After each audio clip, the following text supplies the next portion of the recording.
KBS 열린 토론.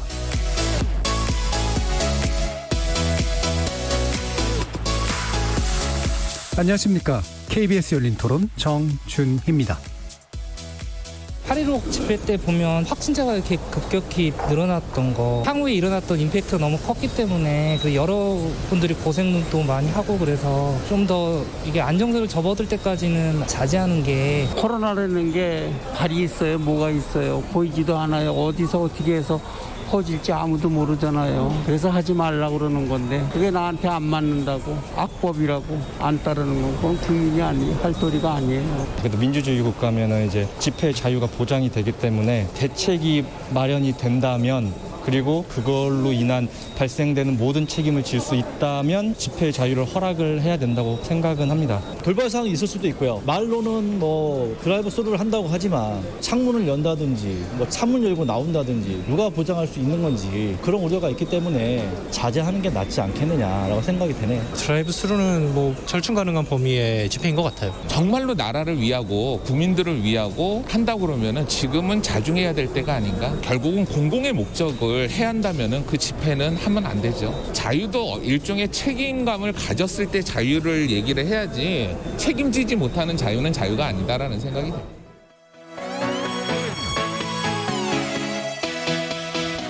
거리에서 만나본 시민들의 의견 어떻게 들으셨습니까?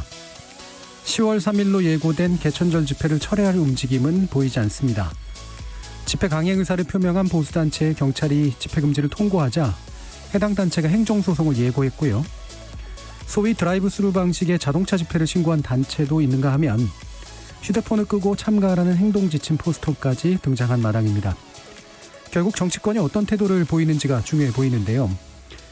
차량으로 참여하는 개천절 집회가 관련 법규나 방역 수칙을 위반하지 않는다면 막을 수 없는 거 아니냐는 주호영 국민의힘 원내대표 입장 표명에 대해 여당 의원들은 사실상 개천절 집회를 부추기는 발언이라 비판했습니다. 과연 헌법적 자유는 무엇이고 이 시대의 공동체 윤리는 어떤 것이어야 할까요? 오늘 열린 토론에서는 개천절 집회를 통해 표출되는 이 천태만상의 혼란 속에서 그동안 집회의 자유는 우리 사회에 어떤 의미였고 우리 공동체를 위해 어떤 가치 기준과 대응이 필요할지 알아보겠습니다. KBS 열린 토론은 여러분이 주인공입니다. 문자로 참여하실 분은 샵 9730 누르시고 의견 남겨주십시오. 단문은 50원, 장문은 100원에 정보 이용료가 붙습니다. KBS 모바일 콩, 트위터 계정 KBS 오픈, 그리고 유튜브를 통해서도 무료로 참여하실 수 있습니다. 날카로운 의견과 뜨거운 참여 기다리겠습니다. KBS 열린 토론 지금부터 출발합니다. 살아있습니다. 토론이 살아있습니다. 살아있는 토론, KBS 열린 토론. 토론은 라디오가 진짜입니다.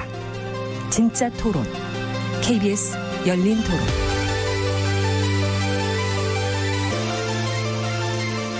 지금 스튜디오에는 두 분이 함께하고 계십니다. 이종훈 시사평론가 나오셨습니다. 네, 안녕하세요. 자, 그리고 전 더불어민주당 상근 부대변인이셨죠? 조상호 변호사 나오셨습니다. 예, 안녕하세요. 조상호입니다. 청취자 여러분들도 다양한 의견 부탁드리겠습니다. 자, 개천절 집회 아마도 어떤 식으로든 진행이 되지 않을까 싶은 그런 느낌이 좀 드는데요. 일단 이제 지금 강행 예고된 개천절 집회에 대해서 어떻게 생각하시는지 두 분 의견 간단히 듣고 시작하겠습니다. 먼저 이종훈 평론가님 어떻게 보시나요? 네, 뭐 개천절 집회 관련해서는 지금 뭐 문재인 대통령까지 나서서 좀 이제 자제 요청을 좀 한 바가 있고, 또 계속 강행할 경우에는 강력 대응하겠다라고 이제 경고도 다 하지 않았습니까? 국무총리, 정세균 국무총리도 그 얘기했고, 이낙연 대표도 나서서 또 얘기를 했고, 뭐 이런 상황이기 때문에 뭐 굳이 이걸 강행하려고 할까 하는 생각이 들긴 하는데, 그런데 보니까 뭐 일부 단체는 좀 이제 뭐 오늘 그 기자회견을 갖지 않았습니까? 그래서 이번에 개최하지 않겠다라고 얘기하는데, 여전히 일부에서는 또 강행을 하겠다라고 하니 그분들은 뭐 그 누가 말려도 끝까지 하실 것 같긴 해요. 예. 그런데 규모는 지난번 광화문 집회 당시에 비해서는 그 광복절 집회 많이 좀 줄어들지 않을까 이렇게 좀 예상이 됩니다. 예, 일부 강행을 생각하시는 분들이 아마 물러설 것 같지는 않고 대신 규모는 좀 작아지지 않을까라는 그런 생각을 하셨네요. 자, 조상호 변호사님은 어떻게 보시나요? 이미 그 8.15 뭐 집회 참가자 비상대책위원회라는 단체가 있더라고요. 예. 예, 그때 당시에 이제 그 수사 뭐 이런 부분에 대해서 부당함을 호소하는 단체인 것 같은데 그 단체에서는 이미 개천절 5개 집회를 강행하겠다. 그리고 1,000명 이상의 집회를 열겠다. 이걸 공공연하게 이미 밝히고 그에 대해서 어떤 입장 변화도 없는 상황입니다. 거기다가 지난 8.15 집회 때 당시에도 그 8.15 집회 당시 그 8.15 집회 참가자 중에 직접 바로 그 코로나에 감염돼서 확인된 환자 수가 500명이 넘거든요. 예.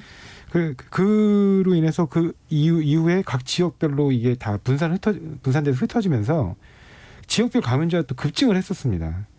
지금 입장에선 그런 문제들 때문에 결국 2.5단계까지 가지 않았습니까? 예. 2.5단계로 그 소상공인들이 엄청나게 피해를 입었는데 이런 부분에 대해서 다시 또 이렇게 개천절 집회를 강행한다는 그 태도를 너무 명확히 하고 있고 또 일부 아까 뭐 서경석 목사라든가 뭐 김문수 전 지사 같은 경우는 이제 그 개천절 집회는 하지 않겠다고 하면서도 뭐 200명 이상의 뭐 차량을 동원해서 뭐 이제 그 가두 그 퍼레이드를 하겠다 뭐 예. 이런 입장을 또 밝히고 있어서 이런 그 입장을 쉽게 꺾을 것 같지는 않고요.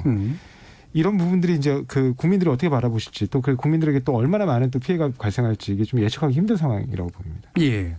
지금 두 분 이제 말씀 이제 가운데 어쨌든 정부랑 방역 당국 입장은 당연히 여기에 대해서는 이제 관용하지 않겠다 또는 이제 자제를 요청한다 이제라는 상태인데요. 일단 문 대통령은 이제 반사회적 범죄라는 말까지 이제 쓰면서 상당히 강력한 입장을 이제 보이고 있는 건데 이걸 가지고 또 이제 방역 독재다라는 이제 표현도 이제 나오고 있습니다. 지금 정부의 입장은 당연해 보이긴 합니다만 어느 정도 수준이라고 보시는지요? 일단 소상호 변호사님. 일단 저희 방역 독재라는 표현이 물론 그러니까 표현의 자유를 좀 제한하는 거 아니냐 너무 집회 시위와 관련된 기본권을 좀 이 방역이라는 이름으로 정부 비판 목소리를 막으려고 하는 거 아니냐 그런 방식으로 말씀하시는 것 같은데 기본권 중에 기본권은 사실은 국민의 생명권입니다. 생명권이 존재하지 않고 어떠한 기본권도 존재할 수 없거든요. 그래서 그 생명권과 건강권을 침해하는 형태로 기본권이 행사된다면 그 기본권은 마땅히 제한되어야 되고요. 그런 제한된다는 측면에서 그 규제를 하는 것이지 그분들의 표현이나 집회 결사의 자유를 침해하고자 제한하는 게 아닙니다. 그다음에 집회 요즘에 또 언택트라 그래가지고 얼마나 다른 방식들이 많습니까? 예를 들면 그분들이 특히 많이 하시는 유튜브를 통해서도 그 실시간 생방으로 해서 수많은 참여자들을 참여시키고 거기서 댓글 등을 통해서 같이 호응하는 방식으로 그 본인의 의사를 충분히 표출할 수 있거든요. 그래서 그런 좀 변화된 시대에 맞춰서 변화하는 형태로 본인의 의사들을 충분히 전달하고 표출하면 되는 것이지 이 주변 사람들까지 위험에 처하게 하고 그다음에 경제적으로 굉장히 또 힘들게 하는 그다음에 특히 이런 사건 때문에 가장 고통받는 거는 서민들이거든요. 그런 서민들에게 고통을 주는 방식으로 하는 그 기본권 행사는 그 정당하게 해석할 수도 없고요. 당연히 제한이 필요하다고 생각합니다. 네. 이정훈 평론가. 그런데 좀 걱정되는 대목은 좀 있죠. 그러니까 뭐 한시적으로 그러니까 아주 뭐 환자가 많이 발생한다든지 또는 이제 뭐 거의 이제 비상사태다. 사실은 뭐 환자가 많이 발생할 땐 거의 준전시 상태라고 봐야 되는 거지 아니겠습니까? 그러면 뭐 전시에 준해서 뭐 국민의 이제 생명권 보장 차원에서 기본권을 좀 제약하는 것 그런 부분에 대해서는 뭐 많은 국민들이 동의를 이제까지 해왔죠. 그리고 앞으로도 할 거다라고 생각을 해요. 그런데 이게 너무 이제 과도하거나 아니면 어떤 확실한 근거도 없이 특정 집단을 너무 붙이는 이런 식으로 진행되는 건 이건 굉장히 위험성이 좀 있는 거죠. 그래서 이제 혹시 방역 독재로 가는 거 아니냐라고 하는 우려가 있는 거고 이게 비단 우리나라만의 문제도 아닙니다. 지금 전 세계적으로 그러니까 이 코로나 시대에 지금 뭐 일종의 신권위주의 시대가 좀 도래했다 이런 표현을 좀 할 정도로 각국에서 지금 많이 자유 또는 기본권이 제한당하는 상황이 오는데 그걸 또 정치적으로 악용하려고 하는 그런 조짐도 없잖아 있다 보니 그런 우려가 실제로 존재한다는 거죠.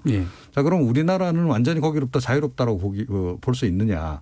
저는 약간 걱정이 되는 대목들이 곳곳에서 약간 좀 보인다라는 거예요. 예를 들어서 지난번에 이제 광복절 집회 같은 경우 물론 이제 한 진원지가 됐고 그런 부분에서 비난마다 마땅하긴 한데 광화문 집회만 그러면 문제였느냐 하는 걸 따져보면 꼭 그것만의 문제였다라고 보기는 또 어려운 측면도 있단 말이에요. 이번 재확산 관련해서 특히 책임론을 따지자면 8월 기간 동안에 사실은 뭐 그 여름 휴가도 있었던 것이고 네.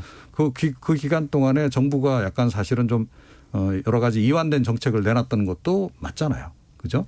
그리고 여행을 약간 좀 권장하기 위해서 뭐 무료 쿠폰을 뭐 좀 돌렸다거나 이런 것도 있었단 말이에요. 그러면 그런 거를 다 고려를 해서 사실은 좀 균형 감각 있게 좀 이제 접근할 필요가 있다. 그러니까 개천절 집회도 걱정이 되는 건 맞아요. 그리고 우려되는 대목이 있는 건 맞는데 자, 그렇다고 해서 개천절 집회가 만약에 근원이 될지 안 될지는 두고 봐야 되는 거일 뿐만 아니라 그리고 규모도 제가 보기에는 이런 전반적으로 지난번에 이제 광복절 집회 있고 나서 국민 여론이 굉장히 부정적으로 이렇게 흐르면서 지금 그 보수 진영 내에서도 이건 좀 자제하자라는 분위기도 꽤 있는 거로 저는 알고 있거든요. 예. 그러면 개천절 집회는 제가 보기엔 상당히 규모가 줄어들 수밖에 없을 거다라고 봐요. 예. 자, 그런데 뭐 마치 개천절 집회만 안 하면 뭐 재확산이 없을 것처럼 이런 식으로 대통령까지 나서 가지고 굳이 이럴 필요가 있었는가.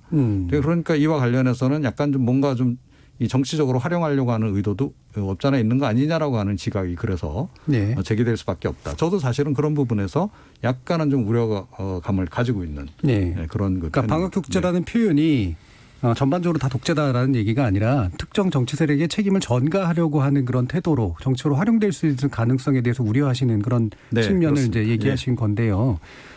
이 부분에 대해서 너무 자세한 이야기는 지금 하긴 좀 그럴 것 같고요. 이 뒤에서 이제 기본권 관련된 이야기를 하면서 좀 더 풀어보면 좋을 것 같고, 마침 여론 얘기를 해서 여론이 좀 안 좋아진 거는 맞긴 하잖아요.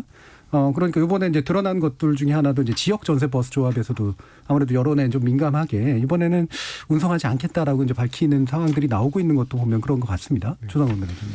그 사실은 그 전세버스 운영 조합이 네. 그 운송조합이 이걸 이제 운송하지 않겠다라고 입장을 밝힌 이유가 그 이후에 그분들의 생계 타격이 엄청났거든요. 네. 그 이제 그 감염자들이 발생하면서 그 해당 차량들이 이제 운행 금지가 되고, 그렇죠. 그다음 그 이후에 그 일체 뭐 2.5단계로 상향 조정되면서 뭐 일체 활동들이 위축되고, 그래서 경제적으로 너무나 고통스럽고 어려운 그 경험들을 스스로 했기 때문에 스스로 나서서 그렇게 하시는 겁니다. 뭐 나라에서 뭐 이걸 하라 마라 이렇게 얘기한 적이 없어요. 그러니까 그만큼 이 부작용들이 굉장히 큰 겁니다. 아까 뭐 이종훈 평론가님께서 그런 우려 충분히 이해하는데요. 그 아까 말씀하신 것 중에 예를 들면 또 그 이제 경제 활성화 차원에서 쿠폰 뭐 이제 반영하고 막 이런 그런 부분하고 동일 평면으로 얘기하시는 건 좀 어폐가 있다고 봅니다. 왜냐하면 아까도 말씀드렸듯이 이 위축된 소비 활동, 위축된 어떤 경제 활동으로 인해서 굉장히 지금 소상공인들이 어려움을 겪고 있는 와중이었기 때문에 잠깐 이제 두 자릿수로 꽤 오랫동안 저 환자 수가 어느 정도 통제되고 있다고 봐서.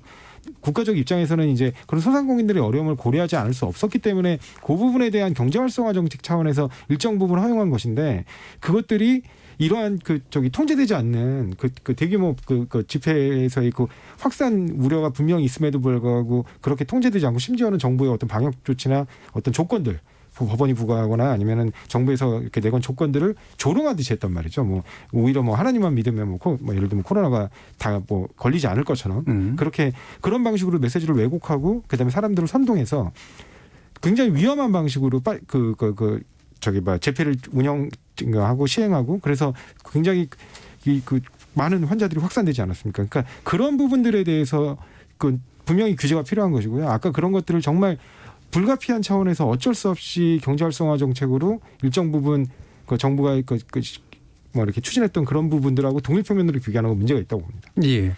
그 원인론에 관련된 어떤 공방, 뭐 이 부분은 사실은 한 중도적으로 접근할 수 있을 것 같아요. 그러니까 예를 들면 한 가지 원인으로 재확산이라는 건 당연히 아니고 하지만 경중은 좀 따져야 되는데 아무래도 주된 원인으로 바라봐지는 건 사랑제일교회와 광화문 집회 연관성 때문일 것이다. 네네. 라고 하는 정도에 대해서는 아주 큰 반대가 있는 것 같지는 않고요. 다만 그거를 그러니까 특정 집단이 모든 걸 다 했다. 또 이렇게 몰고 가는 것도 문제가 있을 수 있는 물론 부분이니까요. 예. 자, 그러면 이 부분 지금 이제 진행되려고 하는 집회에 대해서 좀 더 집중을 해주셨으면 좋겠는데 어떻게 짐작을 하세요? 지금 행정소송 예고하고 있고 법원이 또 이제 판단을 내릴 거란 말이죠. 이 부분에 대해서는 이종훈 평론가님 먼저 말씀 들어볼까요? 이제 뭐 아직까지 진행되지 않은 일이에요. 네. 이번 같은 경우에 지난번에 이제 행정소송 제기를 했죠. 그래서 이제 뭐 일부 승소도 나오고 그래서 그대로 집회 강행하기도 했고 또 일부는 불허했음에도 불구하고 끝까지 강행하는 경우도 있고 그래요. 광화문 집회도 지금 그 몇 갈래 보니까 세력들이 있더라고요. 예. 단일 집단이라고 보기는 어려운 것이고 저는 예를 들어서 그중에서 뭐 특히 사랑제일교회 관련한 그런 부분이라든가 이런 부분에 대해서 정부가 좀 엄정 대응하는 건 맞다라고 네. 좀 봐요. 그리고 그분들은 주장이 그야말로 좀 비합리적인 주장을 하는 경우가 굉장히 많기 때문에 네. 가짜 뉴스성도 많고 이제 그런 부분에 대해서 엄정 대응하는 것은 이제 맞는데 그럼 전체 그 집회 참가자들을 다 그렇게 볼 것이냐 하는 거 그 부분도 조금 달리 봐야 될 부분이 없잖아 있고요. 이번에도 지금 이제 아마 법원이 판정을 이제 내릴 거라고 보는데 이 지난번에 이제 그 일부 허가한 부분 관련해 가지고 또 그 판사님들을 또 그 국민청원으로 해서 또 예. 뭐 해임하자라고 이제 그런 또 운동이 있기도 했고 그런데 이 판사님들도 사실은 이번 이런 일들을 처음 겪는 거 아니에요. 그러니까 우리가 지금 코로나19라고 하는 상황 자체가 지금 전례 없는 상황이다 보니까 모든 주체가 지금 다 지금 당황스러울 수밖에 없는 상황이다라고 좀 봐요. 그래서 판사들 입장에서도 뭐 최대한 여러 가지를 고려해서 이제 판단을 내린다 하더라도 뭐 개개인의 또 판단이 좀 다를 수도 있는 거고 또 단체에 따라서 또 이 집회 신청 내용이 좀 다르단 말이에요. 인원수도 다르고 이런 거를 경중을 따져서 이분들도 판단을 내릴 수밖에 없는 부분이 있을 것이다. 예. 그래서 이 그 판단에 대해서도 너무 과도하게 뭐 누구를 뭐 이렇게 탄핵하자라든가 이런 식의 주장을 하는 것은 조금 무리가 있다. 예. 이제 아마 이제 지난번에 일단 그 한번 전례가 쌓였기 때문에요. 이번에 개천절 집회와 관련해서 판단을 내리실 때는 조금 더 뭐 방역적인 측면을 더 판사들이 고려할 가능성이 더 높아지지 않았나 예. 그런 생각을 하고 어차피 우리가 지금 이제 가보지 않은 길을 가는 과정에서 지금 벌어지는 그런 이제 해프닝들이긴 한데 너무 어느 쪽을 몰이를 하는 식으로 접근해서는 이거는 문제가 쉽게 해결하기가 좀 어렵다라고 저는 생각을 합니다. 네, 일단 그 추진하는 보수단체 안에서도 이제 다양한 색깔들이 있고 그거를 이제 구체적으로 좀 바라봐줄 필요도 있다라는 말씀을 주셔가지고 제가 한 가지 더 추가 질문을 드리는데 지난번에도 이제 참가자 중 가운데 휴대폰 끄라는 이제 지침을 내린 경우가 있었고 이번에도 이제 그게 또 등장하는 것 같아요. 그러면 이 정도가 어느 정도의 어떤 보수단체의 부분이라고 좀 판단을 하세요? 그러니까 태극기 집회 그동안 이제 우리가 쭉 봐오지 않았습니까? 예. 그러니까 늘 열성적으로 참여하시는 분들이 있긴 있어요. 그런데 그분들 숫자가 뭐 그렇게 많은 것 같지는 않아요. 제가 네. 보기에는 제가 광화문 앞을 이렇게 그 주말 같은 데 지나가면서 이렇게 보면 그렇게 많지가 않다. 그리고 제가 보기에는 뭐 그 과거에 박근혜 전 대통령을 지지하는 뭐 핵심 콘크리트 지지층이 뭐 국민의 35%다 그랬는데 그것도 이미 깨진 지 오래고 보수층 중에서도 이른바 태극기 집회에 열성적으로 참여하시는 분들은 제 추정으로는 5만 명 미만인 거. 예. 이런 그 생각이 집회 들어요. 5만 명이 전체 인구에서 얘기하시는 거죠? 그렇죠. 예. 예. 그리고 그 5만 명 중에서도 또 이렇게 뭐 정광훈 목사가 이끄는 그런 쪽의 주장, 정광훈 목사의 주장이라든가 이런 것에 솔깃해하고 그것에 찬성하시는 분들은 또 그중에 또 일부라고 네. 저는 생각을 해요. 그러니까 그분들 최근에는 보니까 사랑제일교회 중심으로 전국적으로 거의 다 그쪽에 다 모여 있는 것 같고 자 그렇게 우리가 접근을 좀 해나갈 필요가 있다. 예. 그러니까 적극적인 거부자나 대단히 비합리적인 주장을 하는 부분은 상당히 소수다라는 일단 그런 견해이신데요. 예, 예. 조상훈 변호사님. 사실은 그 저번에 8.15 집회 때 10건이 그 집행정지가 들어와가지고 그중에 2건이죠. 예, 예. 그중에 이제 2건이 허가가 되고 예. 나머지 8건은 기각이 됐습니다. 근데 그 2건의 허가 이런 형태의 사례가 그러면은 이때가 처음이냐? 아닙니다. 과거에 그냥 일반적인 시국 집회에서도 예. 보면 여러 단체들이 신청을 하고요. 일부는 그중에 허가되고. 예. 근데 그 일부가 이제 허가 안 되는 이유가 그 단체가 위법 경력이 많으면 보통 그렇죠. 허가를 안 과거에. 해주거든요. 근데 그러면 그 단체가 허가가 안 됐을 때 집회를 안 하느냐? 그냥 깃발 하나 들고 허가된 집회에 참여를 하는 형식으로 예. 참여합니다. 그러니까 어떤 단체의 허가가 불허됐다고 해서 우리가 그 사람들이 원래 예측했던 인원만 절대 모이지 않는다는 겁니다. 예. 그러니까 그런 부분에 대한 좀 더 신중한 검토가 있었으면 이 2건이 허가가 됐을까 하는 그런 생각은 좀 있거든요. 그런데 예. 어찌됐든 그때 그 2건을 허가하면서 그 해당 판사가 이유를 설치한 부분이 있거든요. 뭐냐면 100명 이내로 할 것이고 그다음에 굉장히 많은 사람들이 참여하면서 그 100명 이내로 하겠다는 어떤 기준이 무너질 가능성이 굉장히 높다라는 서울시 주장에 대해서 그건 일반 주장에 불과하고 아직 뭐 증거로서 입증되는 게 아니다라는 판단으로 허용을 해줬는데 이번에는 그분들이 실제로 그 결과를 받지 않습니까? 예.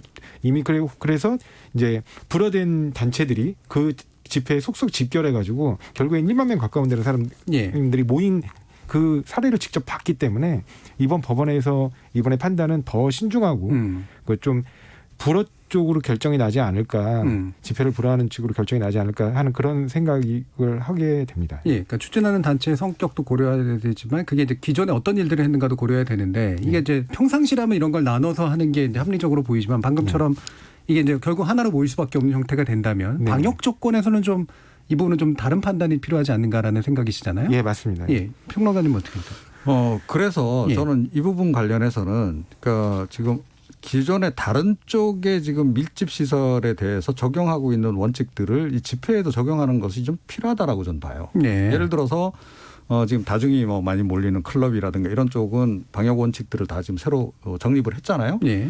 그래서 일단 방역 책임자 지정을 하죠.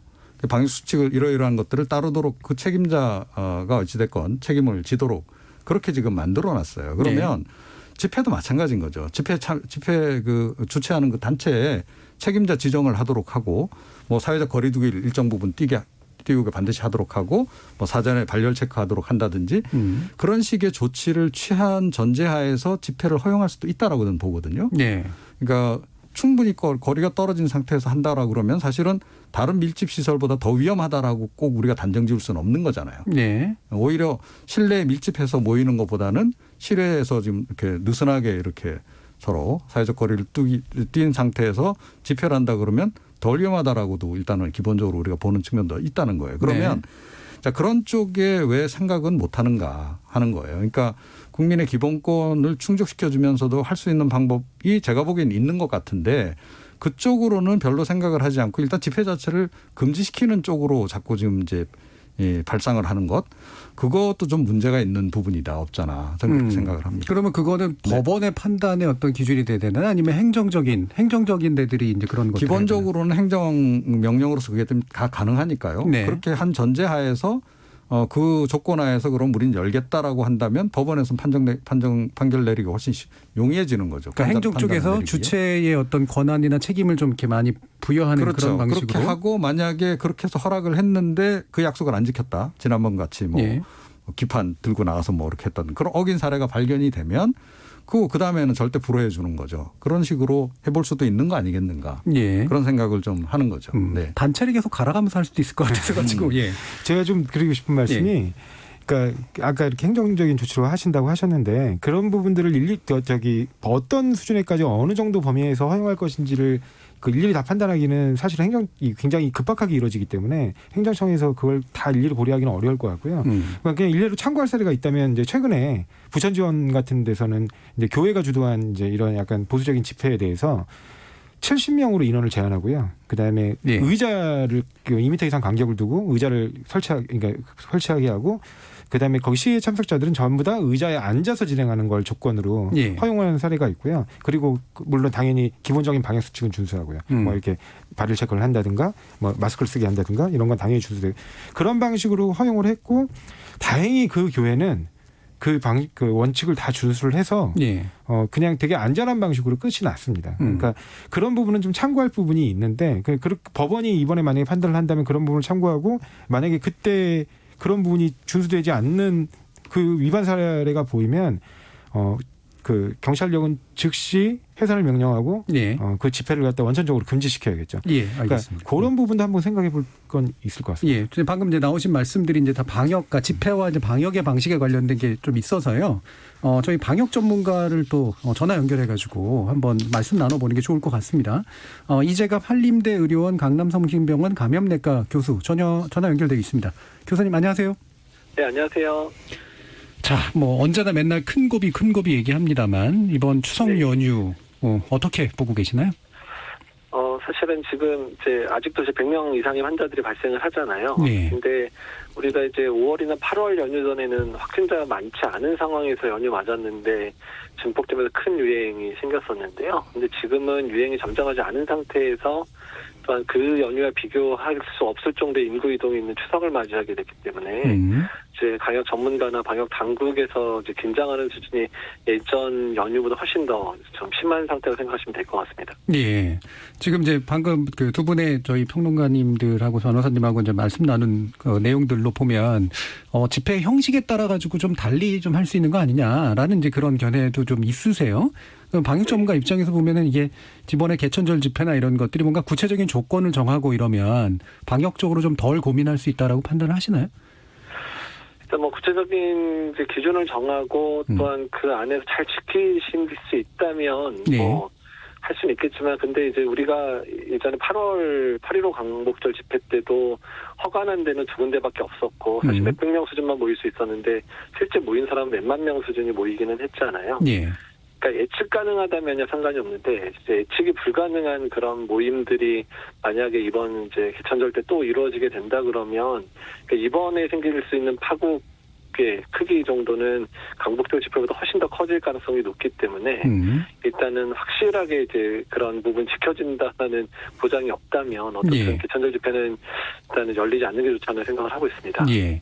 지금 이제 일단은 이제 열게 하고 만약에 지키지 않으면 이제 다음번에 이제 못하게 하면 된다라는 이제 그런 견해도 나오셨는데 지금 들어보면 이게 이제 방역 상황이고 2단계 상황이기 때문에 이게 한번 예측하지 못한 일이 벌어졌을 때 생기는 파급 효과 이런 게 굉장히 우려되신다는 말씀이시잖아요. 네, 그렇죠. 사실은 이제 추석 때 분명히 감염자 수가 늘어날 수밖에 없는 조건이고요. 그러니까 추석의 정점이 지금 10월 3일이 마지막 연휴 날짜가 해당되잖아요. 그러니까 추석 때 늘어난 그런 이제 지역사회 감염자가 만약에 집단으로 모여서 통제되지 않은 그런 집회를 열게 된다 그러면 그 10월 3일이나 10월 9일에 대규모의 확진자들도 발생할 수 있는 상황이 예측이 되기 때문에 8월 15일에 우리가 경험했던 것처럼요.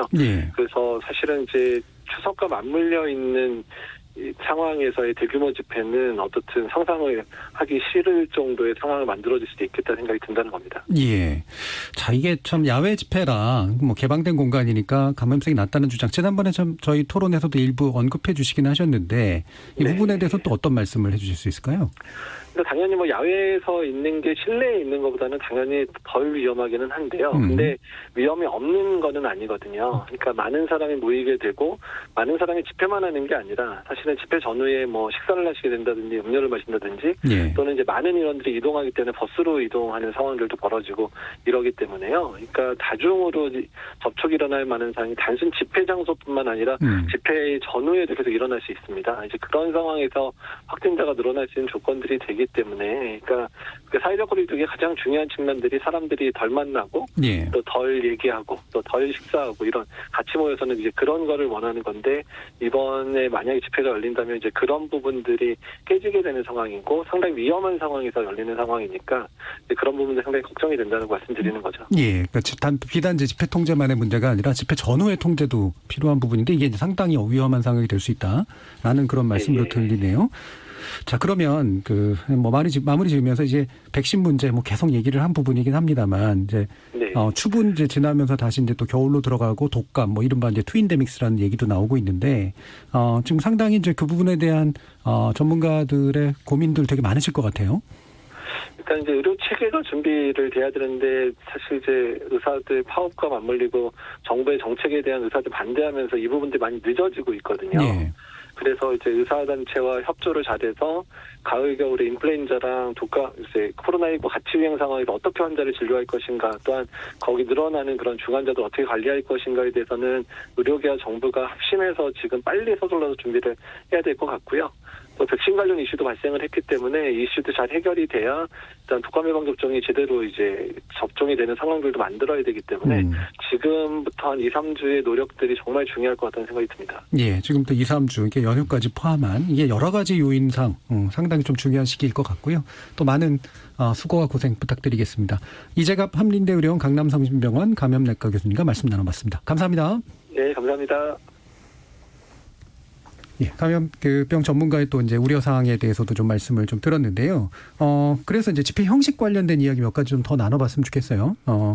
일단 지금 차량 집회, 드라이브 스루라고 이제 부르는데, 나름 뭐 창의적인 아이디어라고 볼 수는 있겠습니다만 이게 이제 지금 그러면 이걸 우회할 수 있는 방법이 충분히 되는 거냐, 법적으로는 또 문제가 없는 거냐라는 그런 고민들이 좀 있습니다. 조상호 변호사님 어떻게 보시나요? 네, 기본적으로 이 차량 시위도 결국에 시위입니다. 그러니까 네. 사실은 그 경찰청의 허가가 필요한 사안이고요. 이제 그래서 그분들이 만약에 그렇게 시위를 신고하고 그렇게 집단적인 시위를 벌일 때 아까 뭐 지금 방금 전에 그 이재갑 교수님께서도 예. 지적하셨지만 이게 꼭 그러면 뭐 승용 차량만 하는 건 아니거든요. 예. 뭐 지방에서 그러면 다 올라올 때는 그러면 대형 승합차라든가 아니면은 그 버스를 이용해서 움직일 수도 있고 거기 그게 또 집단적으로 시위를 하게 되면 일단은 교통체증이지만 그 자체에서부터 이제 사람들이 모이는 거잖아요. 불특정 다수의 사람들이 모이게 되면서 그 내에서 감염 확산이 될 가능성도 굉장히 높고 그 아까 지적하신 대로 그 전후에 그분들 다 식사하러 또 그분들 다 광화문 인근에서 또 다 모이시게 되고 다 그렇게 될 거란 말입니다. 그러니까 결국 그렇게 되면서 또 발생하는 그 확산 그리고 그 이후에 그분들이 다시 또 각자의 고향이나 지방의 각자의 집으로 돌아가시고 난 다음에 그 지역 사회에서 통제되지 않는 상태에서 확산되는 그런 문제점들이 잘 통제가 안 되기 때문에 이런 부분도 사실은 좀 우려되는 거거든요. 그러니까 네. 아까도 제가 말씀드렸듯이 기술적으로 얼마든지 언택트 방식으로 네. 본인들의 의사를 표현하는 방법이 있습니다. 그 방법에 좀 적극적으로 협조를 해주시는 게 그게 좀 타당한 게 아닌가. 좀 다시 한번 생각해 주셨으면 좋겠다는. 예, 이정훈 평론가님. 일단은 뭐 경찰청 쪽에서 좀 불허하겠다라고 했기 때문에 예. 일단 이게 뭐 허가된 상태에서 이루어질 가능성은 별로 없는 것 같고요. 만약 한다 그러면 이제 불허했음에도 불구하고 뭐 강행을 하는 걸 이제 생각해 볼 수 있는데 과연 그러기가 쉬울까? 이번에는 뭐 여론의 전반적인 흐름상 쉽지 않을 것 같고 또 지금 신고한 게 한 200대 정도 신고가 일단 이제 이루어진 거로 좀 알려져 있는데 그 정도 규모로 그렇게 드라이브 스루를 해서 과연 그 원래 집회를 하려고 했던 또는 시위를 하려고 했던 그 목표가 달성이 되는가? 예. 그런 관점에서 보더라도 뭐 그렇게까지 그 효과적인 방법이다 이렇게 이야기하기는 좀 어렵다라고 경적 시위 이런 것도 할 수고 막 이럴 수 있지 않을까요? 뭐 그럴 수는 있겠습니다만 그 뭐 그래봤자라는 거 아니냐 이제 이런 생각을 하게 되는 거고요. 그리고 조금 전에 이제 말씀하신 거하고 좀 연관지어서 말씀드리면 전 개인적으로 그러니까 이런 드라이브 스루 방식이 뭐 그렇게 사회적으로 파급력이 있는 그런 방식인지 근본적으로 저는 의문을 좀 가지고 있어요. 네. 예, 말은 드라이브 스루인데 드라이브 스루는 아니긴 합니다. 그러니까 이제 차량 시위죠. 예. 그러니까 뭐 미국에서도 많이 하고 있지 않습니까? 예. 이제 그리고 만약에 한다고 하신다면 정말로 창의적인 방법으로 예. 합법적인 틀 내에서 해서 경찰청에 보더라도 고개가 끄덕일 정도의 방식 예. 그런 방식으로 해볼 수도 있는 거 아닌가 이 생각도 좀 하게 돼요. 그러니까 사실은 지난번에 이제 우리 그 촛불 집회 같은 경우에 전 세계적으로 굉장히 관심을 많이 갖는 예. 그런 평화적인 합법적인 틀 내에서 이루어진 그런 거의 축제 같은 그런 예. 집회 아니었습니까? 그래서 전 세계적으로 굉장히 관심도 많이 끌고 그랬는데 드라이브 스루 이 방역 방식도 전 세계적으로 우리가 굉장히 이목을 많이 끌었잖아요. 자, 이 코로나 와중에 우리가 선거도 치른 나라입니다. 네. 다른 나라는 선거도 못 치르는데 굉장히 부러움을 좀 받고 있어요. 그런데 예를 들어서 한국에서 드라이브 스루 시위를 한다는데 야 이거는 정말 무릎을 탁 칠 만한 그런 굉장히 창의적인 방법이다. 합법의 틀 내에서 그렇다라고 그러면 이거는 새로운 또 시위 문화가 될 수도 있다라고 저는 봐요. 전 세계적으로 유행할 수 있는. 그런데 과연 이분들이 준비하고 있는 게 그런 방식인가? 예. 그런 건 아닌 것 같고 그렇단 말이죠. 자 그렇다 그러면 이게 과연 그렇게 효과가 있을까? 그런 부분도 한번 근본적으로 좀 따져보실 필요가 있지 않을까. 예. 저는 그렇게 생각을 해요. 이 주최 측에서. 예. 네. 그 관련해서 그러니까 아까 이제 조상호 변호사님 두 번이나 말씀을 주셨으니까 그런 말씀 나눠봤으면 싶은데 이게 집회의 어떤 자유, 시위의 자유라고 하는 건 이제 과거에 정책 표현 수단이 굉장히 부족했을 때, 사실 거의 그것뿐이 없었을 때의 이제 유일한 방식에 가까웠다면 지금 말씀처럼 이제 다양한 방식들이 이제 존재를 하는데 특히나 이제 미디어 노출이 굉장히 중요하잖아요. 그래서 얼마 전에 민노총 같은 데서는 인형 앉혀놓고 이제 시위하는 그런 방식으로 미디어 노출도 꽤 이루어졌던 것 같은데 이렇게 이제 굳이 힘든 상황에서 이렇게 모여가지고 이런 방식으로 하는 게 과연 표현의 자유를 확보하는 길이냐라는 그런 이제 의문들이 계속 나올 수는 있는 것 같아요. 다양한 창의적인 방식들이 있을 수가 있을 것 같은데 이건 아마 대결과 갈등을 통해서 뭔가 자꾸 이제 보여주려고 하는 그런 네. 효과, 그게 이제 시위 효과일 수는 있겠습니다만 이런 이제 문제 의식이 좀 있으신 것 같아요, 조상훈 변호사님. 기본적으로 아까도 말씀드렸지만 그분들은 이 코로나 방역 자체를 의심하고 계세요. 네. 그러니까 이 건강권을 직접적으로 도전하는 방식으로 지금 거의 가짜 뉴스를 퍼뜨리고 있거든요. 그러니까 아까도 말씀드렸지만 표현의 자유는 폭넓게 허용되어야 됩니다. 그리고 집단적 의사표시의 자유도 허용되어야 되고요. 그래서 집회하고 시위가 일반적으로 보장해 주는 게 맞겠죠. 그런데 지금 같은 특수한 상황이라면 그 국민의 건강권 내지는 그 생명권 보호를 위해서 그 규제가 필요한 것이고 아까 제가 말씀드린 대로 뭐 예를 들면 뭐 유튜브 방식을 이용한다든가 예. 아니면 뭐 그 우리가 전국적으로 그 소등하는 방식도 있지 않습니까? 네. 뭐 어떤 저희 지구 온난화 문제를 예. 알리기 위해서 그러니까 거꾸로 그 아까 뭐 경적 시위 말씀하셨는데 꼭 모이지 말고 몇 월 며칠 몇 시 몇 분에 몇 분 몇 초에 정확하게 경적을 같이 울리자. 동의하시는 분들이. 동의하시는 분들이. 그래갖고 이 현 정부의 어떤 정책에 대해서 반대 의견을 가지신 분들이 그런 방식으로 자신의 의사를 표현할 수 있고 예. 집단적으로도 그 의사를 표시할 방법이 있기 때문에 꼭 그렇게 모여서 하지 마시라. 그리고 그렇게 모여서 아까도 말씀드렸지만 표현의 자유 다 보장되어야 되지만 그게 다른 사람의 기본이 되는 기본 중에 기본권을 침해하는 상황을 가져온다면 그 부분에 대해서 마땅히 제한되고 자제되어야 된다는 거죠. 예. 이종근 평론가님. 예. 그럼에도 불구하고 네. 그러니까 굳이 나는 뭐 이렇게 집회에 나가서 시위를 하고 싶다 하는 사람이 있을 때 그럼 그걸 다 틀어막는 게 과연 이제 정답이냐. 예. 그러니까 지금 이제 예를 들어 교회 같은 경우에도 기본적으로 비대면 예배를 이제 하도록 그렇게 다 권장하고 있는데 굳이 대면 예배를 또 하고 싶어 하시는 분들이 있잖아요. 그러다 예. 보니까 지금 뭐 100인 이하, 뭐 50인 이하 뭐 이렇게 해서 허용을 하고 뭐 이제 그런 식으로 그 대신 이제 교회 안에서 사회적 거리두기 충분히 띄고 뭐 소모임 갖지 않고 이런 전제 조건을 달아서 정부가 허락을 하잖아요. 네. 그러니까 집회도 마찬가지 그런 방식을 한번 생각해 볼 필요가 있다라는 거예요. 그러니까 지금 이제 헌법 37조 얘기 최근에 이제 많이 얘기를 해요. 공공복리 위해서 필요한 경우에 법률로서 이제 뭐 이런 집회 같은 거 표현의 자유와 권리를 제한할 수 있다. 이 부분 얘기를 좀 많이 하는데 당연히 필요하죠. 공공복리를 위해서. 그런데 거기 그 단서 조항이 있어요.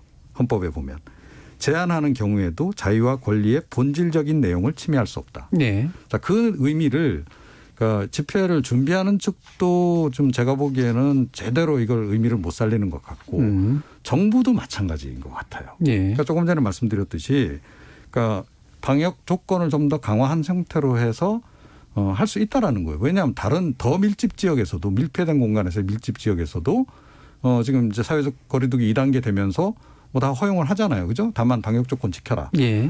가서 뭐 이렇게 주소 쓰고 주소는 이제 안 쓰나요? 이제 휴대폰 번호 적게 하고 다 그런 식으로 해서 예. QR코드 찍고 뭐 이래 갖고 허용을 하고 사회적 거리두기 또 하고 다 한다는 거죠. 상당 부분이 사실은 자율에 맡겨져 있어요. 그죠?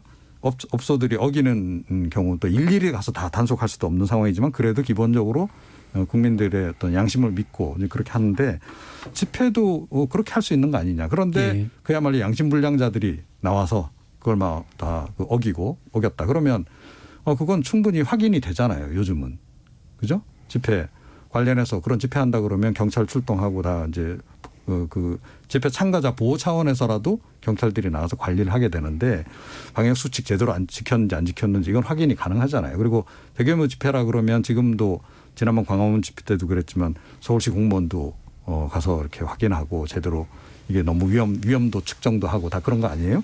자, 그렇게 해서 이거는 좀 이런 상황에서도 집회가 가능한데 다만 방역 조건을 강화된 형태로 해서 지키는 조건 하에서 한다라고 하는 것 그런 것을 새로운 어떤 그 대안으로 만들어 볼 수도 있는 거 아니냐. 예. 그런 생각을 좀 하게 된다는 거예요. 그게 알겠습니다. 예. 제가 보기에는 헌법 37조의 취지를 살리는 길이 아닌가. 예. 이렇게 그거 생각합니다. 한번 더 우리 청취자 의견 좀 듣고 와서 다시 한번 더 논의하도록 하죠. 지금 많이 문자 메시지 좀 보내주셔가지고요. 들어보고 가겠습니다. 김성희 문자 캐스터. 네. 청취자 여러분이 보내주신 문자 소개해드리겠습니다. 먼저 유튜브로 나마스테님. 이번에 또 돌림병이 창궐한다면 해당 집회단체들은 소상공인들의 원망을 받게 될 겁니다. 특정 단체의 표현의 자유가 이웃에게 칼이 돼서야 되겠습니까? 문자로 4867님. 정부 여당과 청와대가 무조건 집회를 불법으로 밀어붙여선 안 됩니다. 그들이 왜 집회를 하려 하는지 정부에 대한 표현이 필요하기에 거리로 나선 것이 아닐까요? 문자로 1303님. 전 국민이 하던 일을 하지 못하고 손을 놓고 있는 안타까운 시기에 개천절 집회를 꼭 해야 하나요? 저는 대학교 2학년에 재학 중입니다. 수백만 원의 등록금을 납부하고도 1학기에 이어 2학기에도 온라인 수업을 받아야 합니다. 제발 집회를 하지 않기를 바랍니다. 이어서 문자번호 1459님.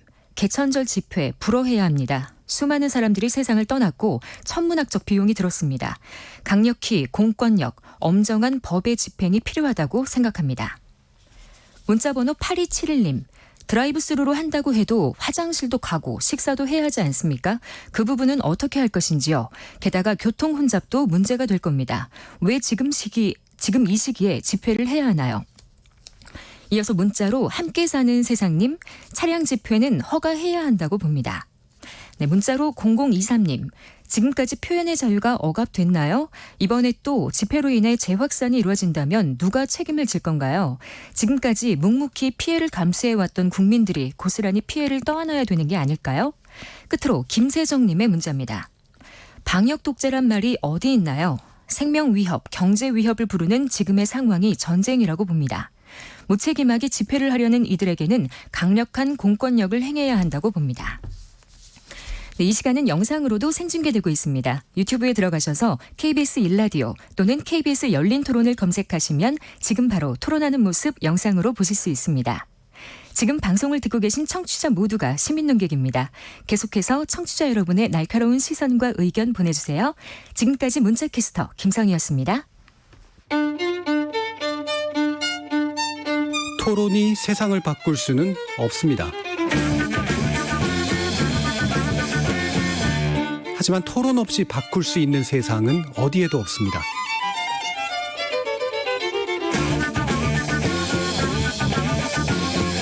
세상의 선한 변화를 갈망하는 당신.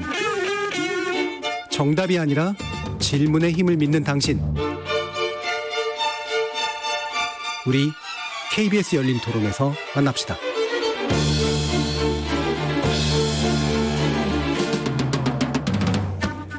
KBS 열린 토론 두 분의 전문가와 함께하고 계신데요. 전 더불어민주당 상근부대 분이셨던 조상호 변호사 그리고 이종우 시사평론가 함께하고 계십니다.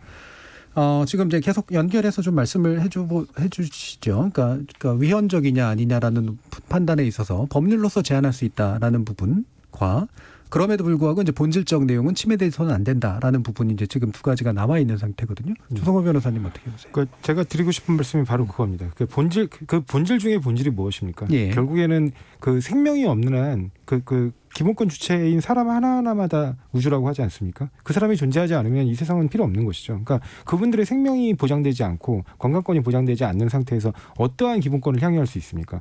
그러니까 물론 기본권을 제한하는 방식을 가장 효과적이고 그러니까 가장 적은 방식으로 찾아봐야겠죠. 네. 그렇지만 아까도 제가 말씀드렸듯이 현재 그런 집단적으로 모이는 집회 시위를 일정 부분 제한한다고 해서 집단적 의사표시의 방식 자체가 없는 게 아니거든요. 네. 그런 부분은 굉장히 자유롭게 허용하고 있고 얼마든지 권장되고 있습니다. 그래서 그런 방식으로 찾아간다면 그걸 본질적 침해라고 얘기할 수는 없는 것이죠. 오히려 지금 그거보다 훨씬 중요한 가치, 예를 들어서 교육권, 학생들의 교육권도 굉장한 부분에서 지금 제한받고 있거든요. 네. 그 외에도 소상공인들의 영업권도 스스로 이 K방역을 위해서 보다 심각한 경제 침해 아니면 어떤 경기 위축을 방지하기 위해서 다 적극적으로 참여해 주세요. 예. 그러니까 그런 부분들까지 고려한다고 하면 정말 자유롭게 집회를 하는 그런 부분이 정말 본질적인 것인지 그리고 그 부분이 그분들에게 그렇게 중요한 권리인지 다시 한번 좀 돌아봐 주셨습니다. 예, 이게 본질의 내용이 지금 두 가지가 좀 다시 나와서 요걸 좀 더 명확하게 해주셨으면 좋겠어요. 지금 이제 본질적 내용을 침해하지 않아야 된다라고 하는 건 이분들이 추구하는 표현의 자유의 본질적 내용이 이런 집회 제한으로 침해가 되는가 그렇지 않은가라는 문제로 판단을 해야 될 거잖아요. 네, 그럼 거기에 대해서 어떤 논거가 가능하신 건가요? 그러니까 제가 아까 말씀드린 것처럼 이게 집단적, 그러니까 나 혼자만의 목소리가 아니라 나와 생각과 뜻을 같이 하는 사람들이 굉장히 많이 있다라는 걸 보여주는 방식으로 선택하는 게 집회 또는 시위입니다. 그래서 거기서 함께 모여서 자신들의 집단적 목소리로서 우리가 이러한 의견을 갖고 있다는 걸 강하게 표출하고 그 부분에 대해서 그 사회군사원들에게 동의를 구하는 방식인데 제가 말씀드린 것처럼 다른 얼마든지 현재의 이런 코로나19 확산 방지를 위해서 적극 방역에 협조하면서도 집단적으로 의사표시할 수 있는 방법들이 있지 않습니까? 예. 기술적으로도 있고 여러 가지 방식들이 있는데 아까 얘기한 뭐 그러니까 소등, 그러니까 뭐 어떤 소등 시위 같이 아니면 경적 시위 같이 예. 그런 부분들을 일률적으로 같이 움직이면서 우리가 이 뜻에 동참하고 있다는 걸 표현하는 방식도 있을 것이고 그다음에 언택트 시대에 얼마든지 그 유튜브나 예. 기타 뭐 여러 가지 그 온라인을 통해서 그 본인들의 의사를 강하게 표출할 수 있고 얼마나 많은 인원이 모였는지도 즉각적으로 보여줄 수 있거든요. 예. 그런 방식으로 선택을 좀 하셨으면 좋겠다는 거고요. 예. 그런 방식이 열려 있기 때문에 일정 부분 현재 이 위기 상황, 특히 세 자릿수로 계속해서 유지되고 있는 그 코로나 환자들이 그런 이 위기 상황에서 이런 집회 시위를 일정 기간 동안은 원칙적으로 대규모 집회 시위를 금지하는 것 자체가 절대 본질적인 권리 예. 침해가 될 수 없다는 겁니다. 예, 그러니까 이제 아까 이종호 평론가님 말씀하신 이제 굳이 모이고자 하고 굳이 집회를 통해서 표현하고자 하는 사람을 막는 것이 과연 이제 올바른 일이냐라는 말씀하고 연결을 지어보면 지금 조성아 변호사님 말씀 그게 표현의 자유의 본질을 보장하는 게 아니다라는 거잖아요. 자, 근데 이제 자유와 권리 중에 그러니까 이 표현의 자유 또 집회 결사의 자유 다 이제 있는 거죠. 네. 자, 이걸 아예 원천적으로 딱 차단을 해야만이 정답이냐. 그 얘기를 제가 말씀드리는 거예요. 뭐냐면 그러니까 이 코로나19 사태 이후에 우리 국민들이 여러 부문에서 기본권을 많이 조금 위축당한 상태죠. 그죠? 뭐 아까 말씀하신 영업권도 많이 지금 방해받고 있고 네. 학습권도 방해받고 있고 그런데 K방역의 장점이 뭐냐. 어느 쪽도 완전하게 차단한 적은 없다라는 거예요. 예. 대구에서 그렇게 창궐할 때도 대구 뭐 다 교통 차단하거나 다른 나라 유럽 국가들도 일부 하고 있지만 우리는 그런 것까지 안 했다는 거예요. 그게 K방역의 최대 장점이다라고 우리 정부도 계속 얘기를 해왔어요. 그죠? 민주주의의 본질을 훼손하지 않으면서 우리는 방역에 성공했고 오히려 그랬기 때문에 더 지금 성공적으로 이 지금 위기를 헤쳐나가고 있는 거다. 저는 거기에 전적으로 동의해요. 그런 게 있었기 때문에 국민들이 지금 적극적으로 동참을 좀 해주고 있기 때문에 예. 이 방역이 지금 이제 어느 정도 이렇게 우리가 방어할 수 있는 힘이 지금 거기서 생기는 거다. 그 관점에서 얘기를 한다면 집회의 자유도 마찬가지. 완벽하게 차단하기보다는 가능한 한 허용을 해주는 범위 내에서 생각을 해보는 게 이게 민주주의 우리를 지키는 길인 동시에 이게 결국은 방역도 지키는 길일 수 있다라는 생각을 저는 하는 거예요. 그러니까 완벽하게 차단하는 거라고 지금 판단할 수 있나요? 그러니까 아예 집회를 불어. 이렇게 굳이 할 필요가 있냐는 거죠. 예를 들면 다른 데서 하게 한다거나 뭐 이런 게 있을 수 그렇죠. 있잖아요. 그러니까 제가 말씀드렸듯이 뭐 인원수를 확 제한한다든지 또는 이제 사회적 거리두기 뭐 2m도 뭐 이건 좀 위험하다 생각하면 뭐 더 뛰게 만든다든지 그런 식의 방식이 충분히 가능하지 않냐는 얘기예요. 아까 말씀드렸듯이 그 집회에도 아예 그 방역 책임자를 두도록 하고 그 단체에 주최하는 단체가 있잖아요. 그 사람 하에서 관리를 하도록. 그럼 그 사람들 입장에서는 책임이 나중에 감염 예방법에 따라서 자기한테 올 수도 있는 거잖아요. 예. 법적인 책임 또 벌금을 물어야 될 수도 있고 그런 상황이 되면 주의하겠죠, 당연히. 또 사람들이 너무 몰리려고 그러면 그걸 이제 해산하도록 유도도 할 거고. 자, 왜 그렇게 해볼 수 없겠느냐는 얘기를 제가 드리는 거예요. 예. 근데 제가 드리고 싶은 말씀은 그 개천절 집회는 아까 그 이전에 있었던 8.15 집회의 특징이 전국에서 사람들을 모집한다는 겁니다. 예. 그러니까 그러면서 다시 또 확산이 돼요. 그러니까 지역별로 이게 통제가 안 되는 상황인 거죠. 그러니까 아까도 제가 말씀드린 사례가 있지 않습니까? 부천지원에서 그 허가한 사례는 딱 그 지역에서 벌어지는 겁니다. 예. 그러니까 지금 사회자분께서 아까 지적하신 것처럼 풀산 집회 하셔도 되는 거잖아요. 예. 그 각 지역별로 자기가 속해 있는 그 공동체 안에서 같은 날 동시다발적으로 그 방역 통제가 가능한 수준으로 통제될 수 있게 분산 집회를 열시면 되는 건데 그걸 전국 단위로 모이는데 그렇게 해서 모여서 1만 명 이상이 모이게 된다 그러면 그걸 어떻게 통제하겠습니까? 그러니까 제가 말씀드리잖아요. 그러니까 인원 제한을 할 수 있잖아요. 그렇죠? 지금 뭐 이런 식당이나 이런 쪽도 지금 뭐 인원 제한 어느 정도 하는 거 아니에요? 테이블당 이렇게 띄어서 앉도록 한다든지 당연히 인원 제한을 들어가는 거죠. 그리고 제가 보기에 광화문에 모일 수 있는 그 절대 인원 그 공간이 뭐 한정돼 있으니까 그죠? 절대 인원을 이 정도 규모 그 이상은 안 된다. 사회적 거리두기 측면에서 봤을 때 이렇게 제한을 하게 되면 그들 단체들도 어쩔 수 없이 제가 보기에는 지역에서 흩어져서 뭐 같이 하더라도 뭐 온라인으로 연결한다든지 화상으로 연결해서라도 하는 방식을 바꾸지 않을까 이런 생각을 좀 하게 되는 거예요. 그러니까 무조건 이걸 하지 말라.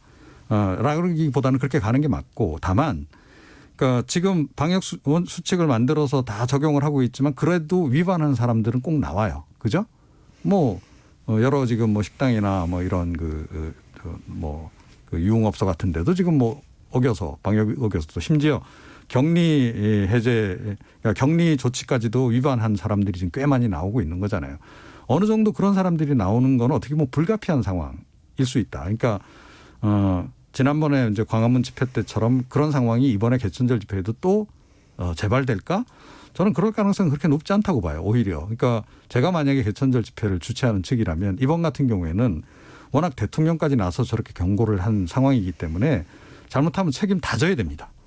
그러니까 이번에 추석 연휴 끝나고 나서 뭐 어느 정도는 조금 전에 방역 전문가도 얘기했다시피 뭐 재확산이 좀 불가피하게 아마 좀 발생할 것 같아요. 예. 인원이 늘어날 것 같은데. 자, 그러면 그 책임을 자칫 잘못하면 자기네들이 다 떠안아야 돼요. 자, 지금까지 네. 계속 말씀해 주시는 게 네. 너무 가능성에 대한 개인적 짐작에 해당하는 좀 내용이라. 그런데 개천절 집회 자체를 놓고 지금 이야기하는 게 다 지금 가정을 전제로 해서 물론 다 가정인데 네. 예를 들면 일어났던 일 가지고 볼 수밖에 없잖아요. 네. 그러면 예를 들면 지난번에 광화문 집회 때는 그분들이 수 이상으로 모였고 전국에서 모였고 게다가 경찰 인력이 투입됐는데 경찰한테 막 이렇게 했던 행동 때문에 경찰들도 감염되는 현상들이 나타났잖아요. 이번에 그런 위험을 예측하는 게 비합리적이진 않잖아요. 아, 그렇죠. 예. 그래서 말씀드렸듯이 인원 제한을 할 수도 있는 거고 법원이 예를 들어서 뭐 이번에 어떻게 이제 판정을 내릴지 모르겠어요. 네.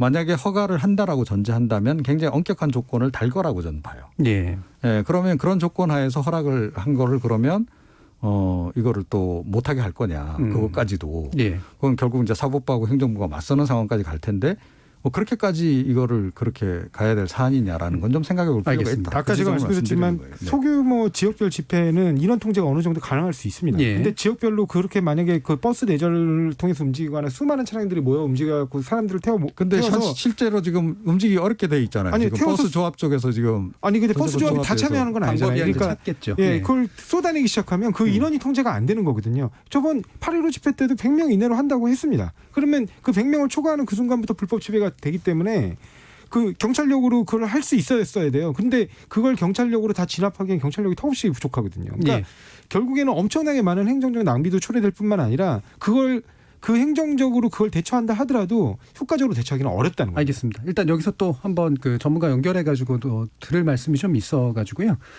사실 이제 방역 문제 그리고 이제 기본적 자유의 문제 계속해서 좀 그 우려하면서 나눈 논의입니다. 그래서 해외 사례도 좀 한번 살펴볼 필요가 있는 것 같은데 지금 이제 프랑스 사례가 좀 있어요. 이것도 뭐 전 르몽드 디플로마티크 편집장이셨고요. 인문결 연구소장이기도 하시죠. 임상훈 소장님 한번 연결해 보겠습니다. 여보세요. 네, 안녕하십니까. 예, 소장님 오늘 직접 뵙지는 못하네요. 아마 자가격리 중이시라고 들었는데 그게 네. 프랑스 다녀오셔서 그런 거죠? 네, 맞습니다. 프랑스에 다녀왔는데 지난주 수요일, 그러니까 16일 날 귀국을 해서 귀국하자마자 이제 바로 보건소에 가서 검사를 받았고 그래서 이제 음성 판정을 받았습니다. 예. 근데 그렇습니다만은 이제 규정대로 해외에서 입국한 사람들은 모두 2주간 자가 격리를 하게 돼 있기 때문에 뭐 저도 지금 자가 격리 중이라서 오늘 출연도 어려웠습니다. 예. 지금 시기에 원래 프랑스 전문가시긴 합니다만 지금 시기에 프랑스를 굳이 다녀오신 특별한 이유가 있으신가요? 예, 뭐 정기적으로 자주 가기 때문에 여러 가지 이제 일 때문에 취재도 그렇습니다만 또 하는 일들 때문에 이제 자주 가게 되는데 그래서 이번에도 이제 통상적인 어떤 그런 일 때문에 원래 같으면은 더 이제 빈도수가 잦을 수밖에 없습니다만은 지금 코로나 관계 때문에 이번에는 거의 반년 만에 갔다 온 것 같습니다. 예. 지금 프랑스 좀 재확산세 나타나고 있지 않습니까? 네네. 예. 어떻든가요? 제가 마지막으로 지난번에 갔었을 때가 3월 초였습니다. 3월 초에 한 일주일 좀 넘게 있다가 왔었는데 그때하고 지금하고 이제 상황이 많이 다르죠. 기억을 모두 하시겠습니다만 사실 2월 말까지 그리고 제가 프랑스에 있었던 3월 초 그때만 하더라도 한국은 신규 확진자가 100단위로 100명이 아니라 그러니까 수백 단위로 신규 확진자가 나올 당시고 프랑스는 그 당시에 프랑스는 10단위의 수십 단위의 신규 확진자가 나올 때입니다. 그러니까는 비교가 안 되는 상황이었습니다만은 당시만 하더라도 프랑스에서는 그 대국민 차원에서 특별한 조치가 없었거든요. 예. 그리고 마스크도 당연히 마스크를 권고하지 않는 게 아니라 쓰지 못하도록 하던 때였습니다. 그 당시에는. 예. 나중에 알려지기로 이제 정부가 시인을 했죠. 마스크 수급이 어렵기 때문에 그렇게 조치를 했던 것이다 이렇게 했습니다만은 그때의 비교를 했을 때 이번에 프랑스를 갔을 때는 많은 차이가 있었습니다. 일단 그 대국민 그 방역 대책 차원에서도 예를 들어서 우리는 그 각 건물 그 엘리베이터 그 입구 이런 데 전부 그 손을 소독할 수 있는 그런 그 제품들을 놓지 않습니까? 예. 이런 것들이 과거에 그 3월 달에는 프랑스에서는 전혀 그런 대책이 없었는데 지금은 프랑스도 모든 그런 대책을 하고 있습니다. 모든 슈퍼마켓이라든가 기타 사람들이 많이 모이는 장소에서도 입구에 이렇게 그 손을 소독할 수 있는 그런 것들을 예. 비치를 하면서 하고 있는데 다만 제가 그럼에도 불구하고 차이점을 느끼는 것은 국민들의 그 위기의식이 지금 우리나라에 비해서 훨씬 수십 배 많은 피해를 당하고 있음에도 불구하고 위기의식이 우리나라만큼 크지 않다. 이런 거는 분명히 확실히 느낄 수가 있었습니다. 피부로 바로 느낄 수 있는 그런 대목이었습니다. 예, 그러니까 확실히 사회적 분위기가 차이가 있는데 프랑스 좀 파업의 나라 아닙니까? 근데 지금도 이제 파업을 하는 경우가 있었다고 들었어요. 의료진 관련 파업이 있었죠? 네, 그렇습니다. 의료진들이 좀 더 많은 좋은 조건에 그러니까 그 의료진들을 많이 확보를 해달라 이런 것들이 이제 중심이 되는 그런 요구 사항이었는데 의료진들의 파업뿐만이 아니고 노동자들의 파업 그리고 그 우리 잘 알고 있는 노란조끼 파업 이런 것들도 이제 1년 만에 다시 재개되기도 하고 말씀하셨습니다만은 워낙 이제 파업이 많이 그리고 시위가 많이 있는 나라입니다. 그래서 지금도 여전히 시위가 많이 이루어지고 있고 파업도 이루어지고 있고 그런 상황이죠. 예. 그러면 이제 지금 그 집회 이렇게 파업하면서 또 이제 그 노란조끼 시위대가 또 보여줬던 모습도 있고 그런데 이 집회를 하는 거 지금 어떤 식으로 지금 법적으로든 사회적으로든 받아들여지고 있나요? 일단 그 수도인 파리에서 집회가 이제 가장 큰 규모로 열리는 것이 당연한데 예. 일단 파리의 경찰은 그 큰 대규모의 시위는 금지하고 있다는 그런 기본 입장입니다. 그래서 이제 그런 것들을 이제 공권력을 또 이용해서 막고 있는데 다만 그 프랑스의 이 문제 관련해서 최근에 그 소송이 걸렸었는데 프랑스 최고 행정법원에서 판결을 내리기에 어떤 이유로도 시위를 금지하는 그런 법은 정당화될 수 없다. 예. 사위법은 정당화될 수 없다. 이런 판결을 내렸거든요. 예. 근데 다만 거기에 그 단서가 붙습니다. 그러니까 모든 시위는 보건위생 수칙을 지키고 그 사전에 당국에 집회 사실 신고하고 공공의 안전에 위협이 안 된다고 판단되면은 그런 한에서 허용이 돼야 된다. 이제 이런 단서가 붙었거든요. 예. 이제 그래서 이제 그 집회의 규모라든가 이런 것에서도 사실 많이 좀 차이가 나는데 그 예를 들어서 우리나라 지난번 그 광화문에서 있었던 광복절 집회 같은 경우에는 100만 명이 넘는 규모로 아마 저는 알고 있는데 작년에 그리고 이제 그건 작년이고요. 예. 작년에 그 수십만 명은 넘었던 그런 규모였죠 아마. 근데 이번에 아까 말씀드렸던 몇몇 그 프랑스의 시위 이런 것들은 사실 10,000명, 15,000명 이런 규모입니다. 그러니까는 사실 그 공권력이 시위를 보장을 해야 된다. 그리고 보호를 해야 된다라는 그런 역할을 해야 되는 것이고 프랑스가 이제 그런 입장에 있는데 시위대가 이제 공권력을 공격을 하는 그런 상황까지 가는 그런 경우가 된다면은 당연히 거기서도 이제 반응을 하고 있고요. 그렇기 때문에 어쨌든 그 이분법적으로는 해결이 어렵지 않을까. 그러니까는 집회의 규모 그리고 어디서 열리느냐 장소 그다음에 시기 특히 그 지금 코로나 상황 같은 거 이런 것들이 종합적인 판단이 이제 있어야 그 판단이 서지 않을까 이런 생각을 하게 됩니다. 예. 프랑스의 경우도 뭐 문화적 차이라든가 아니면 또 뭐 여러 가지 그 구체적인 상황의 차이 같은 것들이 있기 때문에 아마 말씀 주신 내용만으로도 어느 정도 참조가 좀 될 것 같습니다. 예, 임상훈 소장님 말씀 감사합니다. 네, 감사합니다.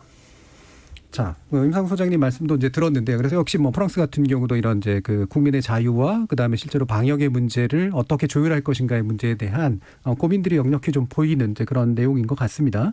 관련해서 이제 그래서 법률로서 이제 이 부분을 좀 더 구체적으로 제한하는 그런 규정들을 만들어야 된다라고 해서 다양한 입법 발의들이 좀 나오고 있는데요. 어떤 내용들을 좀 주목하고 계시는지 한번 조상호 변호사님 말씀 주시죠. 일단은 지금 이수진 의원 그 판사 출신이시죠. 예. 그분이 이제 그 대표 발의한 행정소송법 개정안이 있는데요. 이 행정소송법 이 개정안의 주요 내용이 딱 두 가지입니다. 한 가지는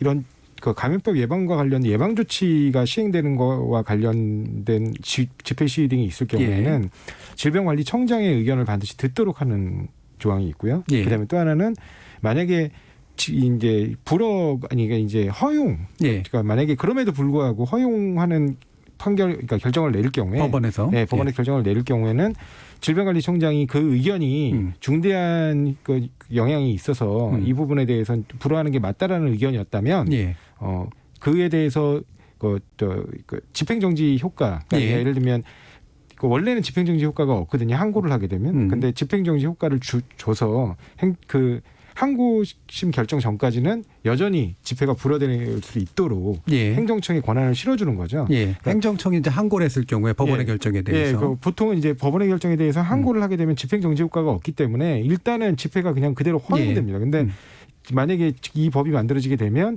그 행정청이 그 부분에 대해서 항고가 이루어지게 되면 항고심 결정 전까지는 이 집행정지 효과가 없는 것으로 그래서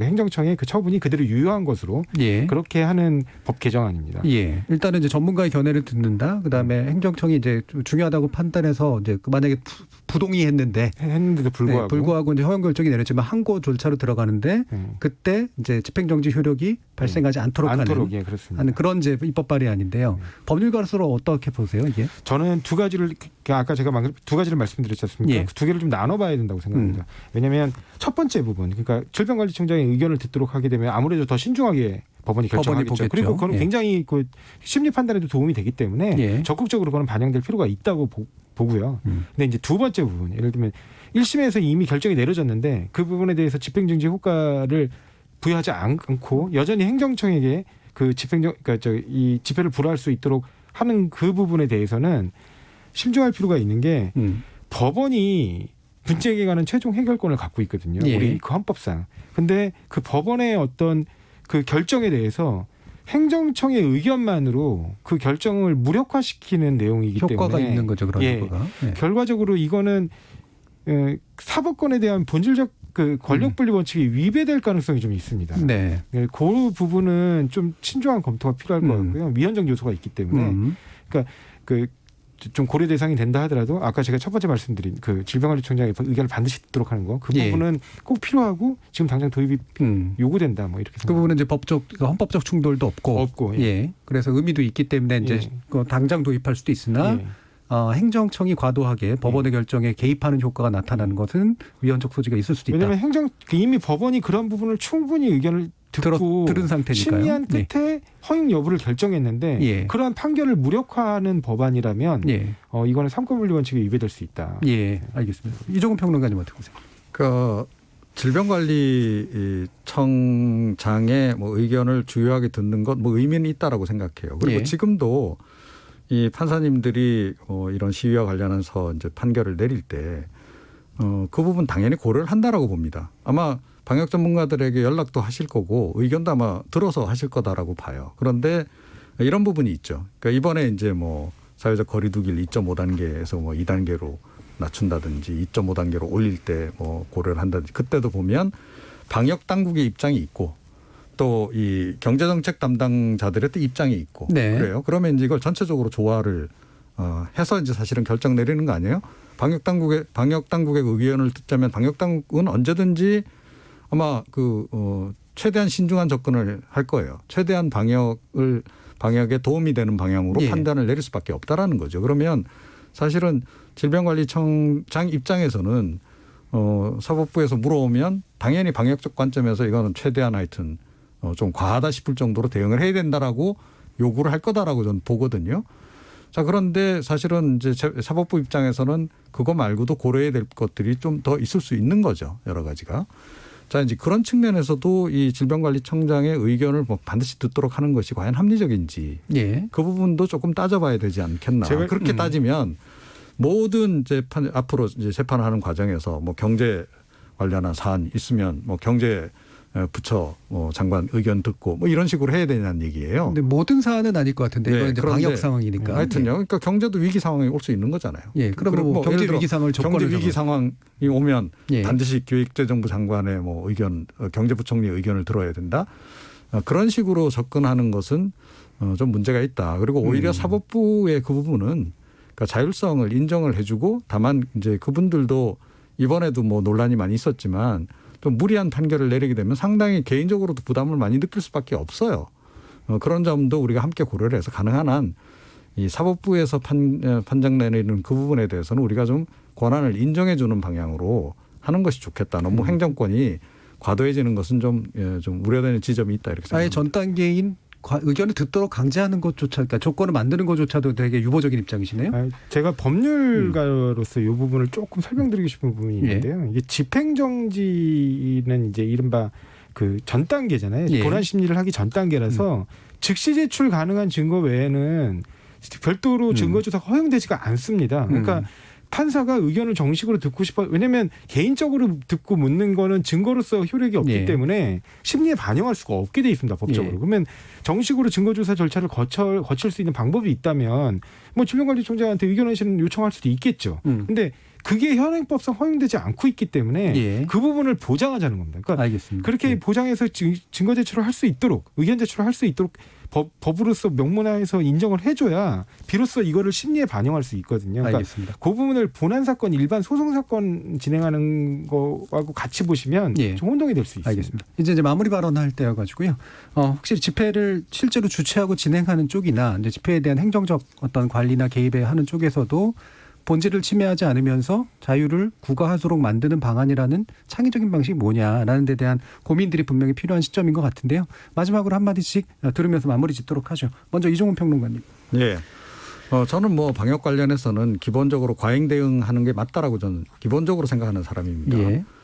그런데 이게 이제 너무 그러니까 일상이 돼서는 곤란하다라고 저는 봐요. 그리고 우리가 코로나19 사태와 관련해서 한정해서 얘기를 한다 그러면 이미 초동 대응 단계는 지금 넘어선 상태다라고 보거든요. 전 세계적인 확산세를 보더라도 그렇고 이제 코로나19하고 어떻게 보면 우리가 동거하는 상황에서 어떻게 우리가 이제 우리의 자유도 지키고 우리의 생활권도 지키고 그야말로 생명권도 지키는지 지켜낼 수 있을지 이 부분을 고민을 해야 되는데 그러니까 단기전이 아니고 이제 장기전으로 가야 된다는 거죠. 그런 관점에서는 역시 이 방역 K-방역의 그동안에 이제 그 장점으로도 손꼽혀 왔듯이 저는 민주주의가 가장 큰 힘이다라고 저는 생각을 해요. 그래서 그거를 가능한 한 훼손시키지 않는 범위 내에서 우리가 어느 쪽도 완벽한 차단 없이 이거를 극복해 나가는 쪽으로 대안을 찾아 나가야 되고 알겠습니다. 그게 제가 보기엔 좀 돌아가는 길 같아도 정답이 아닐까 이렇게 생각합니다. 조상원 변호사님. 20세기에 가장 큰 인류의 위협이 전쟁이었다고 보통 평가하고 있습니다. 근데 21세기에 뭐 빌 게이츠를 비롯한 많은 석학이나 뭐 이거 전문가들이 얘기는 인류를 가장 위협하는 건 이제는 감염병 내지는 바이러스라고 하지 않습니까? 이게 거의 전쟁과 유사한 정도의 그 국민들의 생명권과 건강권을 위협하고 있거든요. 이런 부분에서는 보다 많은 그 기본권을 보장해주기 위해서라도 일정 부분 방역을 위해 필요한 조치에는 적극 협조할 필요가 있고요. 그 부분에 대해서 불가피하게 제한되는 기본권은 감내할 필요가 있다는 겁니다. 그 부분을 조금 더 이런 개천절 집회를 주도하시는 분들이나 기타 보수단체들에서 좀 생각해 보시고 본인의 그 자유로운 기본권 행사가 다른 사람들한테 칼이 될 수 있다는 걸 좀 생각해 주셨습니다. 예, 이런 비상시기, 긴급시기라는 것에 대한 정의가 민주주의에 있어서 언제나 되게 중요한 문제인데요. 지금 이제 방역에 관련된 문제가 또 이 논의의 어떤 배경이 되고 있는 것 같습니다. 자, 이렇게 오늘 토론 함께해 주신 전 더불어민주당 상근부대분이셨던 조상호 변호사 그리고 이종훈 수사평론가 두 분 모두 수고하셨습니다. 감사합니다. 네, 감사합니다. 전화로 함께해 주신 이재갑 교수님 그리고 임상훈 소장님께도 감사하다는 말씀 전합니다. 저는 내일 저녁 7시 20분에 다시 찾아뵙겠습니다. 지금까지 KBS 열린 토론 정준이었습니다.